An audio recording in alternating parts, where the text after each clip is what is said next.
Something surrounds you, bombards you, some of which you can't see, touch, or even feel.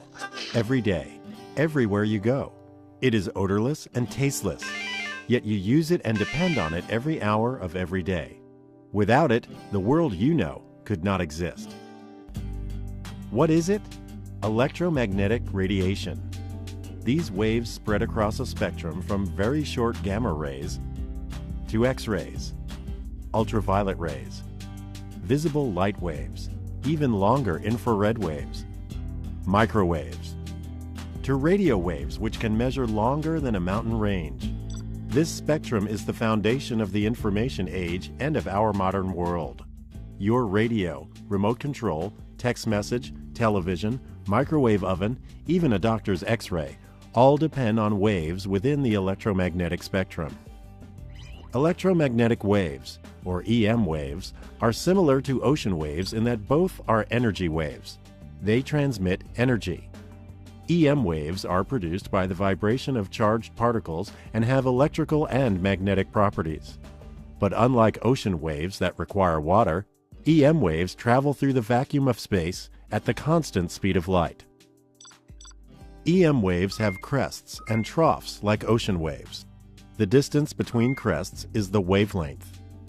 While some EM wavelengths are very long and are measured in meters, many are tiny and are measured in billionths of a meter, nanometers. The number of these crests that pass a given point within 1 second is described as the frequency of the wave. One wave, or cycle, per second is called a hertz. Long EM waves, such as radio waves, have the lowest frequency and carry less energy.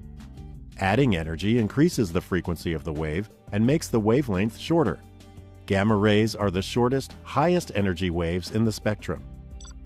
So, as you sit watching TV, not only are there visible light waves from the TV striking your eyes, but also radio waves transmitting from a nearby station, and microwaves carrying cell phone calls and text messages, and waves from your neighbor's Wi-Fi, and GPS units in the cars driving by. There is a chaos of waves from all across the spectrum passing through your room right now. With all these waves around you, how can you possibly watch your TV show? Similar to tuning a radio to a specific radio station, our eyes are tuned to a specific region of the EM spectrum and can detect energy with wavelengths from 400 to 700 nanometers, the visible light region of the spectrum. Objects appear to have color because EM waves interact with their molecules. Some wavelengths in the visible spectrum are reflected, and other wavelengths are absorbed. This leaf looks green because EM waves interact with the chlorophyll molecules. Waves between 492 and 577 nanometers in length are reflected, and our eye interprets this as the leaf being green. Our eyes see the leaf as green, but cannot tell us anything about how the leaf reflects ultraviolet, microwave, or infrared waves. To learn more about the world around us, scientists and engineers have devised ways to enable us to see beyond that sliver of the EM spectrum called visible light. Data from multiple wavelengths help scientists study all kinds of amazing phenomena on Earth, from seasonal change to specific habitats. Everything around us emits, reflects, and absorbs EM radiation differently based on its composition. A graph showing these interactions across a region of the EM spectrum is called a spectral signature. Characteristic patterns, like fingerprints within the spectra, allow astronomers to identify an object's chemical composition and to determine such physical properties as temperature and density. NASA's Spitzer Space Telescope observed the presence of water and organic molecules in a galaxy 3.2 billion light-years away. Viewing our Sun in multiple wavelengths with the SOHO satellite allows scientists to study and understand sunspots that are associated with solar flares and eruptions harmful to satellites, astronauts, and communications here on Earth.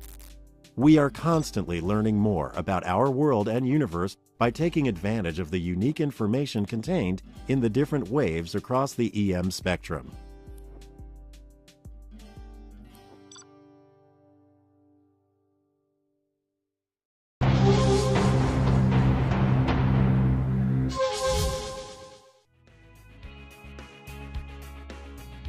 Guglielmo Marconi's first radio transmissions in 1894 have spread into space for over 100 years at the speed of light.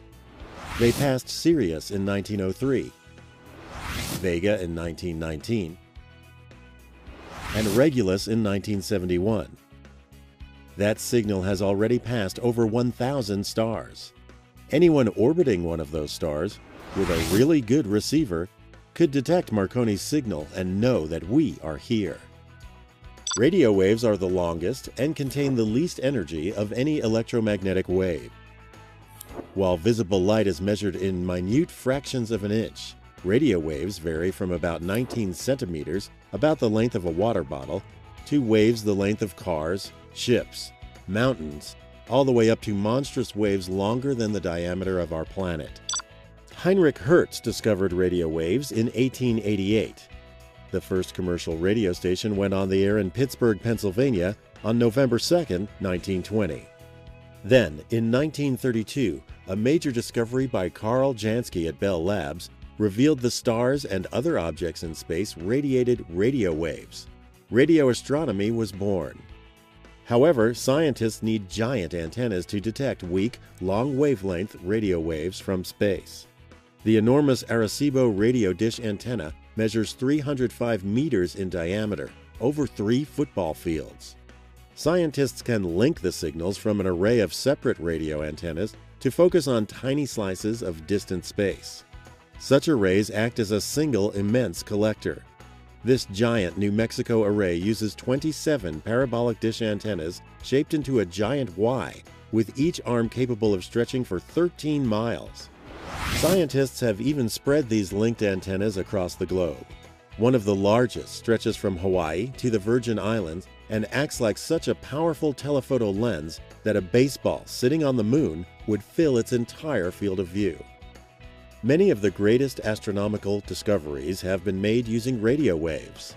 Pulsars, the existence of giant clouds of superheated plasma, which are among the largest objects in the universe, and even quasars, such as this one over 10 billion light-years away, were all discovered using radio waves.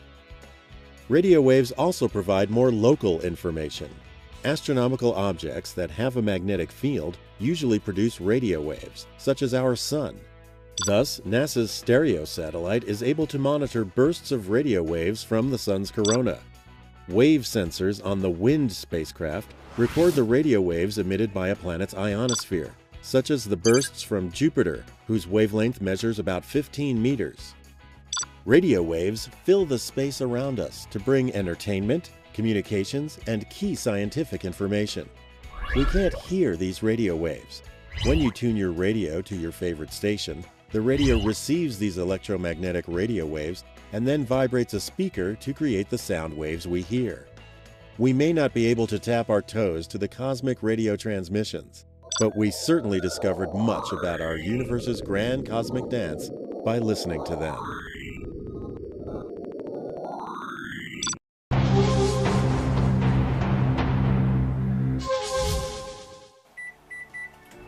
Microwaves can pop your popcorn. They can catch you speeding.